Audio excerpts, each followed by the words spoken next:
છેલ્લા વિડીયોમાં આપણે 1 થી 25 એક્સરસાઇઝ છે એમની સમજૂતી મેળવેલી હતી. આજે હવે આપણે 26 થી 50 એક્સરસાઇઝ કરેલી છે. હવે એમની સમજૂતી સાથે આપણે આન્સર કી મેળવીએ છીએ. 26મું વાક્ય આપેલું હતું, you are requested stand in a Q. Stand નીચે અંડરલાઇન છે. તો અહીંયા આર રિક્વેસ્ટેડ એ પહેલું ક્રિયાપદ આપેલું છે અને એક જ વાક્યમાં જ્યારે બે ક્રિયાપદ આપેલા હોય ત્યારે પહેલું ક્રિયાપદ છે જે તે કાળ મુજબનું વપરાય છે અને બીજું ક્રિયાપદ હંમેશા ઇન્ફિનિટિવ હોય, એટલે કે ક્રિયાપદનું મૂળ રૂપ હોય છે. એટલે અહીંયા જવાબ આવશે to stand. You are requested to stand in a queue. 27મું વાક્ય છે, if you will invite me I shall come to your house. જો અહીંયા ઇફ વાળું વાક્ય છે અને વિલ ઇન્વાઇટ નીચે અંડરલાઇન આપેલી છે. તો આપણે જ્યારે ઇફ અને અનલેસ વિશે સમજૂતી મેળવેલી ત્યારે તમને કીધેલું કે ઇફ પ્લસ સાદો વર્તમાનકાળ હોય અને અલ્પ વિરામ હોય તો ત્યાર પછીનું વાક્ય સાદા ભવિષ્યકાળનું હોય છે અને ઇફ પ્લસ સાદો ભૂતકાળ હોય તો અલ્પ વિરામ પછીનું વાક્ય સાદા ભૂતકાળની મળેલ ઓક્સિલરી હોય છે અને અનલેસ વાળું વાક્ય હોય તો અનલેસ પ્લસ સાદો વર્તમાનકાળ અલ્પ વિરામ પછી સાદા ભવિષ્યકાળનું નકાર વાક્ય અથવા નકાર અર્થ હોય છે. અને એવી રીતે અનલેસ પ્લસ સાદો ભૂતકાળ તો અલ્પવિરામ પછીનું વાક્ય સાદા ભૂતકાળની મોડેલ ઓક્ઝિલરી વાળું નકાર વાક્ય હોય અથવા નકાર અર્થ હોય છે. તો અહીંયા જો બીજું વાક્ય છે શેલ કમ આપેલું છે એટલે સાદો ભવિષ્યકાળ છે. તો અહીંયા વિલ ઇન્વાઇટ આપેલું છે તો બંને વાક્યો સાદા ભવિષ્યકાળના જ થયા. તો એવું થશે નહીં, ઇફ પ્લસ સાદો વર્તમાન હોવો જોઈએ. તો વિલ ઇન્વાઇટની જગ્યાએ ખાલી આવશે invite. If you invite me I shall come to your house. કે જો તમે મને આમંત્રણ આપશો તો હું તમારા ઘરે આવીશ. 28મું વાક્ય છે, the sun is shining in the sky every day. અહીંયા છેલ્લે નિશાની આપેલી છે એવરી ડે. તો એ સાદા વર્તમાન કાળની નિશાની છે. મતલબ કે આ વાક્ય સાદા વર્તમાન કાળનું હોવું જોઈએ. તો સાદા વર્તમાન તો ક્રિયાપદનું મૂળ રૂપ અથવા તો એસ કે ઈએસ વાળો રૂપ વપરાય.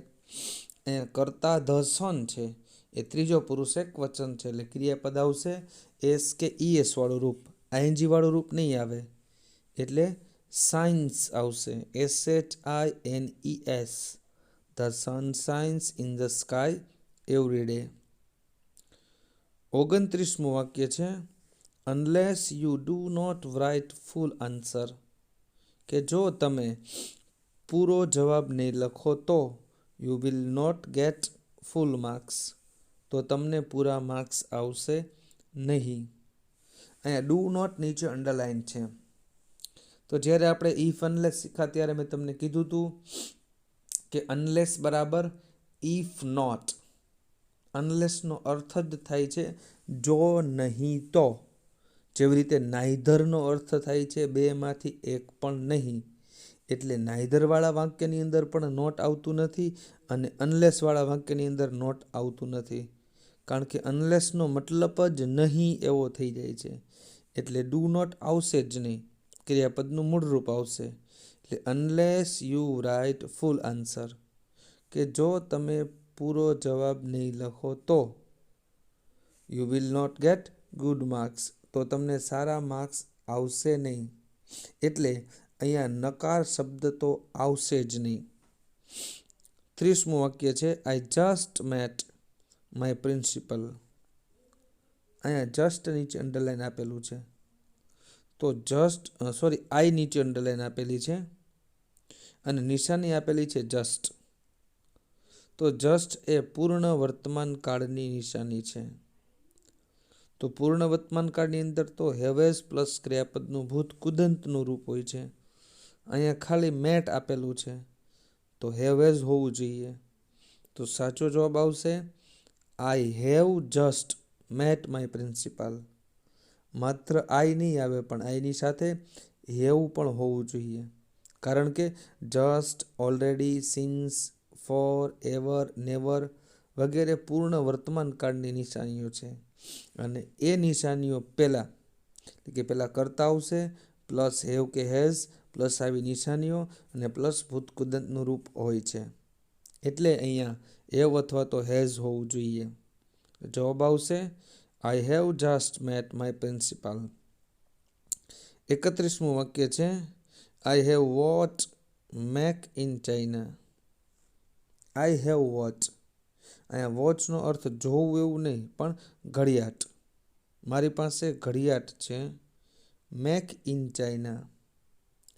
તો અહીંયા વોચ છે એ નામ છે, અને એ નામના અર્થમાં વધારો કરવા માટે વિશેષણ વપરાયું છે, પરંતુ અહીંયા વિશેષણ તરીકે ભૂતકૃદંત છે. એટલે મેકનું ભૂતકૃદંતનું રૂપ મેડ હોવું જોઈએ. મેડ ઇન ચાઇના એટલે કે ચાઇનામાં બનેલી. એટલે અહીંયા મેક છે ક્રિયાપદ નહીં, પણ અહીંયા તમારે હોવું જોઈએ વિશેષણ તરીકે ભૂતકૃદંત હોવું જોઈએ. એટલે મેકની જગ્યાએ આવશે મેડ ઇન ચાઇના, કે મારી પાસે ચાઇનામાં બનેલી ઘડિયાળ છે. 32મું વાક્ય છે ઇટ ઇઝ ડિફિકલ્ટ સે who will win the election. કે કોણ ચૂંટણી જીતશે એ કહેવું અઘરું છે. તો અહીંયા ઇઝ એ પહેલું ક્રિયાપદ આપેલું છે, અને એક વાક્યની અંદર બે ક્રિયાપદ આવે ત્યારે ઇન્ફિનિટિવ વપરાય. એટલે ખાલી સેના બદલે આવશે to say. It is difficult to say, કે એ કહેવું અઘરું છે કે કોણ ચૂંટણી જીતશે. 33મું વાક્ય છે Kamal has met me yesterday. Kamal has met me yesterday. તો અહીંયા યસ્ટરડે આપી દીધેલું છે. તો યસ્ટરડે તો સાદા ભૂતકાળની નિશાની છે. તો સાદા ભૂતકાળની અંદર માત્ર ક્રિયાપદનું ભૂતકાળનું રૂપ હોય. અહીંયા હેવ હેઝ કે હેડ એવું કંઈ હોતું નથી. એટલે હેઝ બિલકુલ આવશે જ નહીં. જવાબ આવશે કમલ મેટ મી યસ્ટરડે. એટલે અહીંયા તમારે હેઝને કાઢી જ નાખવાનું છે. એટલે ખાલી વાક્ય બનશે કમલ મેટ મી ઓનલી યસ્ટરડે, કે મને કમલ ગઈકાલે જ મળ્યો. તો આવા કોઈ પણ નિશાની ભૂતકાળની આપેલી હોય ત્યારે કદાચ હેવેઝ વધારાનું આપી દીધું. એટલે કેટલીક વખતે એવું બનશે કે તમારે કોઈ શબ્દની બદલે કંઈક મૂકવાનું થાય, અથવા તો ઘણી વખતે અંડરલાઇન કરેલો શબ્દ આવે જ નહીં અને વધારાનો મૂકેલો હોય એવું પણ બની શકે. નહીંતર ઘણી વખતે એવું થશે તમને કે અહીંયા હેવ હેઝ કાઢવું તો એની જગ્યાએ કંઈક મૂકવું તો ખરું ને. તો ઘણી વખતે એવું પણ બનશે કે કોઈ શબ્દ ખોટો વધારાનો મૂકી દીધેલો પણ હોય કે જે આવતો જ ન હોય, એની જગ્યાએ તમારે બીજું કંઈ મૂકવાનું નહીં પણ છે એને કાઢી નાખવાનું પણ થતું હોય, એવું પણ બનતું હોય. અને ઘણી વખતે કોઈ શબ્દનો ઉમેરો પણ કરવો પડતો હોય છે.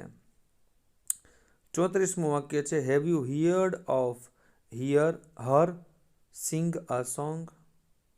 શું તમે તેણીને ગીત ગાતા સાંભળી છે? તો અહીંયા હર આપેલું છે અને એ સર્વનામ છે, અને એના પછી હંમેશા વિશેષણ જ હોવું જોઈએ, અને વિશેષણ તરીકે વર્તમાન કૃદંત છે. એટલે સિંગની જગ્યાએ હોવું જોઈએ સિંગિંગ. શું તમે ક્યારેય તેને ગાતા સાંભળી છે?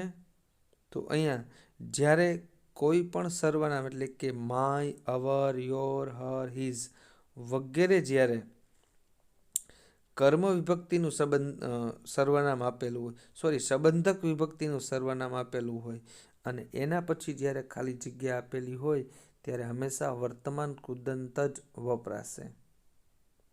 35મું વાક્ય છે run business is not an easy task. કે વ્યવસાય ચલાવવો એ કાંઈ સહેલું કામ નથી. તો અહીંયા નાઉન તરીકે વર્તમાન કૃદંત વપરાયું છે, એટલે કે કર્તાની જગ્યાએ વર્તમાન કૃદંત વપરાયું છે. તો રનની જગ્યાએ આવશે આઈએનજી વાળું રૂપ running. Running business is not an easy task. કે વ્યવસાયને ચલાવવો એ કાંઈ સહેલું કામ નથી. જેમ આપણે કહીએ playing cricket is my hobby. તો ક્રિકેટ રમવું એ મારો શોખ છે. તો આ વર્તમાન કૃદંત છે, પણ કઈ જગ્યાએ વપરાયું છે? કર્તાની જગ્યાએ. તો અહીંયા કર્તાની જગ્યાએ વર્તમાન કૃદંત છે, એટલે અહીંયા આઈએનજી વાળું રૂપ હોવું જોઈએ. 36મું વાક્ય છે Manan went to play after he finished his work. તો Manan went to play, Manan રમવા માટે ગયો. આફ્ટર એટલે કે પછી, હી ખાલી જગ્યા હી ફિનિશ્ડ હિઝ વર્ક કે તેનું કામ પૂર્ણ કરીને. તો અહીંયા આફ્ટર હોય ને એની પહેલાંનું વાક્ય છે એ સાદા ભૂતકાળનું હોય અને એના પછીનું વાક્ય છે એ પૂર્ણ ભૂતકાળનું હોવું જોઈએ. જ્યારે આપણે ટેન્સ શીખતા હતા ત્યારે આપણે કીધું હતું વેન, બિફોર અને આફ્ટર. એની અંદરથી આફ્ટર પછીનું વાક્ય છે એ હંમેશા પૂર્ણ ભૂતકાળનું હોય અને બિફોર પછીનું વાક્ય છે એ પૂર્ણ ભૂતકાળ, એટલે બિફોર પહેલાંનું વાક્ય પૂર્ણ ભૂતકાળનું હોય અને આફ્ટર પછીનું વાક્ય એ પૂર્ણ ભૂતકાળનું હોય છે. તો અહીંયા પહેલું વાક્ય છે એ સાદા ભૂતકાળનું છે, પછી આફ્ટર આપેલું છે અને ત્યાર પછી પૂર્ણ ભૂતકાળ જ હોવો જોઈએ. આપણે એક વાક્યને 6 રીતે લખતા શીખાતા, ત્યારે તમને આ સમજૂતી આપેલી હતી, એ બરોબર સમજી લેજો. એટલે અહીંયા જવાબ આવશે, અહીંયા પૂર્ણ ભૂતકાળ હોવું જોઈએ એટલે હેડ પ્લસ ભૂતકૃદંતનું રૂપ. આફ્ટર હી હેડ ફિનિશ્ડ હિઝ વર્ક, મતલબ કે તેણે તેનું કામ પૂર્ણ કરીને, એટલે કે મનને તેનું કામ પૂર્ણ કરીને તે રમવા ગયો. જો અહીંયા આફ્ટર પછી હી નો આપેલું હોય અને સીધી ખાલી જગ્યા હોય તો અહીંયા વર્તમાન કૃદંત આવશે. એટલે કે આફ્ટર ફિનિશિંગ હિઝ વર્ક, કે તેનું કામ પૂર્ણ કરીને મનન વેન્ટ ટુ પ્લે, એટલે મનન રમવા માટે ગયો. આપણે જોયું તો આફ્ટર પ્લસ વર્તમાન કૃદંત પ્લસ સાદો ભૂતકાળ અને બિફોર પ્લસ વર્તમાન કૃદંત ત્યાર પછીનું વાક્ય પૂર્ણ ભૂતકાળ હોય છે. 37મું વાક્ય that is a boys hostel. Boys નીચે અંડરલાઇન છે. તો અહીંયા છોકરાની હોસ્ટેલ એમ ન કહેવાય, પણ છોકરાઓની હોસ્ટેલ એમ કહેવાય. અને એપોસ્ટ્રોફીનો નિયમ છે કે જ્યારે કોઈ પણ બહુવચનનું નામ હોય એને જ્યારે તમારે એપોસ્ટ્રોફી લગાડવાનો હોય, એટલે કે કોઈ પણનું નામનું બહુવચન બનાવીએ ત્યારે છેલ્લે એસ અથવા તો ઈએસ પ્રત્યય લાગે છે. એટલે કોઈ પણ એવો શબ્દ હોય અથવા તો બહુવચનનું નામ હોય જેને છેલ્લો અક્ષર એસ હોય અને જ્યારે તમારે એપોસ્ટ્રોફી એસ લગાડવાનો થતો હોય ત્યારે બાજુમાં 2 વખત એસ ન થાય, પરંતુ માત્ર એપોસ્ટ્રોફીનું ચિહ્ન આવે. મતલબ કે BOYS અને પછી એપોસ્ટ્રોફીનું ચિહ્ન, માત્ર ચિહ્ન જ આવશે, એસ આવશે નહીં. એટલે that is a boys hostel. પરંતુ એ લખવાની અંદર માત્ર મિસ્ટેક છે. BOY એપોસ્ટ્રોફી અને એસ છે ને એના બદલે આવશે BOYS અને પછી માત્ર એપોસ્ટ્રોફીનું ચિહ્ન આવશે. ત્યાર પછીનું 38મું વાક્ય that was mine bicycle. That was mine bicycle.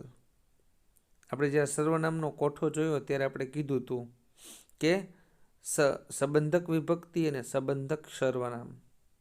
જો સંબંધક વિભક્તિ હોય તો એના પછી નામ હોવું જોઈએ અને સંબંધક સર્વનામ હોય છે ત્યારે કોઈ પણ નામ હોતું નથી. તો અહીંયા માઇન છે એ સંબંધક સર્વનામ છે. આઈ કર્તા વિભક્તિ, મી કર્મ વિભક્તિ, માય સંબંધક વિભક્તિ અને માઇન સંબંધક સર્વનામ છે.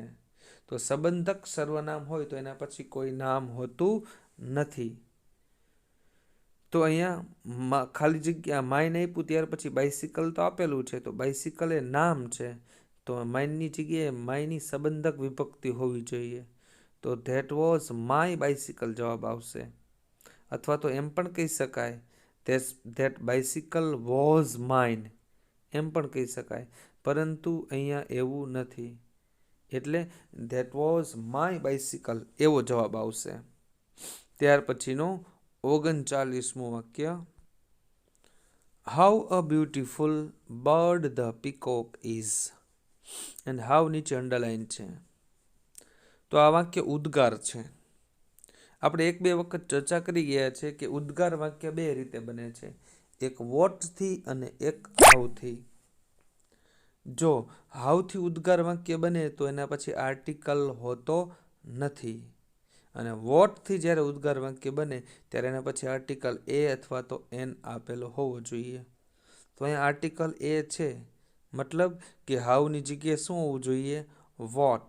Vote a beautiful bird the peacock is. 40મું વાક્ય છે સી ઇઝ સુનીતા, કે તેણી સુનીતા છે, અને that is his dress. His નીચે અંડરલાઇન છે. તો હિઝ છે એ તો હીની સંબંધક વિભક્તિ છે, પણ આપણો કર્તા છે તો સુનીતા સી, તો સીની સંબંધક વિભક્તિ થાય સી, હર ને હર. તો હિઝની જગ્યાએ હોવું જોઈએ હર. 41મું વાક્ય છે what a great man was Sardar. What a great man was સરદાર, કે સરદાર કેવો મહાન માણસ હતા. તો અહીંયા વાક્ય કેવું છે? ઉદ્ગાર વાક્ય છે. તો ઉદ્ગાર વાક્યની વાક્ય રચના કેવા પ્રકારની થશે? વોટ પ્લસ આર્ટિકલ પ્લસ વિશેષણ અને પ્લસ કરતા હોવો જોઈએ, અને પછી ક્રિયાપદ છેલ્લે આવે છે. તો અહીં શું આપી દીધેલું છે? પહેલા ક્રિયાપદ અને પછી કરતા આપેલો છે. તો જો આ વાક્ય રચના તમને મગજમાં હશે તો ખબર પડશે. વોટ, આર્ટિકલ એ અથવા તો એન, પ્લસ વિશેષણ પ્લસ કરતા, અને પછી છેલ્લે ક્રિયાપદ હોવું જોઈએ. એટલે વોઝ સરદારને બદલે આવશે સરદાર વોઝ. ઉપરનું વાક્ય જોવો તોય ખબર પડી જાય. એમાં શું આપેલું છે? જો ઇઝ પીકોક એમ નથી આપેલું, પરંતુ પીકોક ઇઝ છે. તો એવી રીતે અહીંયા સરદાર વોઝ એમ હોવું જોઈએ. 42મું વાક્ય છે how kindly does the teacher behave. How kindly does the teacher behave, કે શિક્ષક કેવી દયાપૂર્વક વર્તન કરે છે.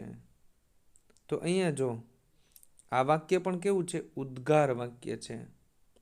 અને ઉદ્ગાર વાક્ય જ્યારે હોય છે ત્યારે એમની અંદર કોઈ સહાયકારક ક્રિયાપદ હોતા નથી. ઉદ્ગાર વાક્ય હાઉથી બને ત્યારે એની વાક્ય રચના શું થશે? હાઉ પ્લસ વિશેષણ પ્લસ તરત જ હોવું જોઈએ કર્તા, અને ત્યાર પછી હોવું જોઈએ ક્રિયાપદ. તો અહીં સહાયકારક ક્રિયાપદ તો હોતું જ નથી, એટલે અહીંથી ડઝને કાઢી નાખવાનું. પરંતુ ધ ટીચર ત્રીજો પુરુષ એક વચન છે ને, એટલે એની સાથે એસ કે ઈએસ વાળું રૂપ હોવું જોઈએ. તો બિહેવનું થઈ જશે બિહેવ્સ. How kindly the teacher બિહેવ્સ. તો આ બે વાક્યોને જોયા પછી તમને વાક્ય રચના ખ્યાલ આવી જશે કે વોટ અને હાઉની વાક્ય રચના આવડવી તમારા માટે જરૂરી છે. જ્યારે પણ હું તમને ટેન્સ સમજાવતો ત્યારે તમને કીધેલું હતું કે આ બધી જ વાક્ય રચનાઓ છે યાદ હશે તો અને તો જ તમને એડિટિંગની અંદર આ બધું ઉપયોગી આવવાનું છે.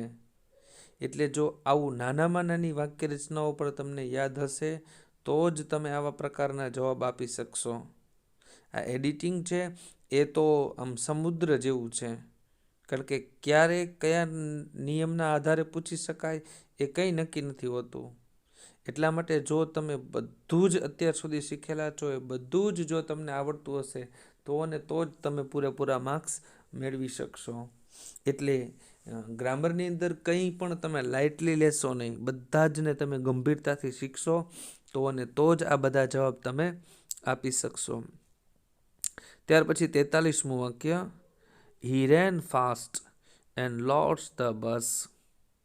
તે ઝડપથી દોડ્યો અને બસ ચૂકી ગયો. તો જો અહીંયા વાક્ય તો બે વિરોધાભાસવાળા વાક્ય છે, કે તે ઝડપથી દોડ્યો અને બસ ચૂકી ગયો. તો સામાન્ય રીતે ઝડપથી દોડે તો બસ ચૂકવો જોઈએ નહીં, પરંતુ અહીંયા ચૂકી ગયો એટલે વિરોધાભાસ આવે છે, અને વિરોધાભાસ દર્શાવતું સંયોજક બટ છે. તો અહીંયા એન્ડના બદલે હોવું જોઈએ but. He ran fast but lost the bus. તે ઝડપથી દોડ્યો પરંતુ તે બસ ચૂકી ગયો. ત્યાર પછી 44મું વાક્ય, give me a book and a pen, કે મને બુક અને પેન આપો, એવો અર્થ છે. તો give me book and a pen, તો મને બુક અને પેન આપો. તો જુઓ અહીંયા છે બુક અને પેન આપો એવો અર્થ નથી, પરંતુ અથવાનો અર્થ છે. કાં બુક આપો અને કાં પેન આપો. તો અહીંયા એન્ડની જગ્યાએ હોવું જોઈએ or. Give me a book or a pen, કાં મને બુક આપો અને કાં મને પેન આપો, કારણ કે અહીંયા અથવાનો અર્થ છે. 45મું વાક્ય છે, Vaishali is clever but brave. Vaishali એ હોશિયાર છે પણ બહાદુર છે. તો એ બટ હોય તો વિરોધાભાસ હોવો જોઈએ, પરંતુ એ વિરોધાભાસ જેવું તો છે નહીં. એટલે અહીંયા બે વિશેષણો આપેલા છે, તો બે વિશેષણોને આપણે એન્ડથી જોડી શકીએ છીએ. તો Vaishali is clever and brave એવો જવાબ આવશે. 46મું વાક્ય છે, either Chintan or Mita were present in the class, કે કાં ચિંતન અને કાં મિતા ક્લાસમાં હાજર હતા. આપણે જ્યારે આઈધર ઓર શીખા ત્યારે આપણે કીધું હતું કે વિકલ્પ તરીકે બે કર્તા, બે ક્રિયાપદ અને બે કર્મ હોઈ શકે છે, પરંતુ વિકલ્પ તરીકે જ્યારે બે કર્તા હોય છે ત્યારે તેની સાથે વપરાતું ક્રિયાપદ એક વચનનું હોવું જોઈએ. કારણ કે કર્તા તરીકે કોણ છે? કાં ચિંતન કરતા છે અને કાં મિતા કરતા છે. ચિંતન એન્ડ મિતા એવું નથી. તો એ કર્તા કોણ થશે? ત્રીજો પુરુષ એક વચન. એટલે એમની સાથે વેરની બદલે વોઝ હોવું જોઈએ. Either Chintan or Mita was present in the class, કે કાં ચિંતન અને કાં મિતા ક્લાસમાં હાજર હતા. 47મું વાક્ય, the husband and the wife live together and never quarrel with one another. Husband and wife એટલે કે પતિ અને પત્ની લીવ ટુગેધર સાથે રહે છે, એ નેવર ક્વોરલ અને ક્યારેય ઝઘડતા નથી, વિથ વન અનધર. આપણે જ્યારે રેસિપ્રોકલ પ્રોનાઉન્સ શીખાતા ઈચ અધર અને વન અનધર, તો ઈચ અધર ક્યારે વપરાય છે? કે માત્ર બે જ વ્યક્તિઓ વચ્ચેનો એવો અર્થ જ્યારે દર્શાવવો હોય ત્યારે વપરાય છે. અને વન અનધર ક્યારે વપરાય છે? કે એકથી વધારે વ્યક્તિઓ વચ્ચેનો સંબંધ, પરસ્પર અથવા તો એકબીજાને એવો અર્થ સૂચવવા માટે વપરાય છે. તો અહીં તો સ્પષ્ટપણે નામ આપી દીધું છે, પતિ અને પત્ની. તો અહીં માત્ર બે જ વ્યક્તિ થયા, એટલે વન અનધરની જગ્યાએ હોવું જોઈએ ઈચ અધર. 48મું વાક્ય, tell him he what should speak at a meeting. Tell him તેને કહો કે he what should speak at a meeting. તો જુઓ અહીંયા સંયોજક આપેલું છે, વોટ છે એ સંયોજક તરીકે વપરાયું છે. તો વોટ જ્યારે સંયોજક તરીકે વપરાય છે તો એના પછી તરત જ કર્તા હોવો જોઈએ.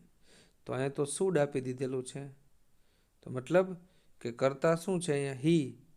તો વાક્ય એવું બનશે, tell him what he should speak at a meeting, કે તેને કહો કે તેણે મીટિંગમાં શું બોલવું જોઈએ.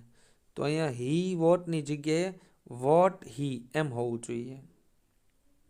49મું વાક્ય છે, ધેટ ઇઝ ધ હાઉસ, કે આ ઘર છે. હુ હેઝ અ 50 વિન્ડોઝ, કે જેમની પાસે 50 બારીઓ છે. તો ધેટ ઇઝ ધ હાઉસ. તો અહીંયા જો હુની પહેલાં શું આપેલું છે? હાઉસ. તો હાઉસ એ શું થયું? નિર્જીવ વસ્તુ છે. હુ ક્યારે વપરાય? હુની પહેલાં કોઈ પણ મનુષ્યનું નામ હોય અને એના પછી ક્રિયાપદ અથવા તો સહાયકારક ક્રિયાપદ હોવું જોઈએ. તો હેઝ હાલો સહાયકારક ક્રિયાપદ છે, પરંતુ એની પહેલાં મનુષ્યનું નામ નથી. તો રિલેટિવ પ્રોનાઉન્સ છે.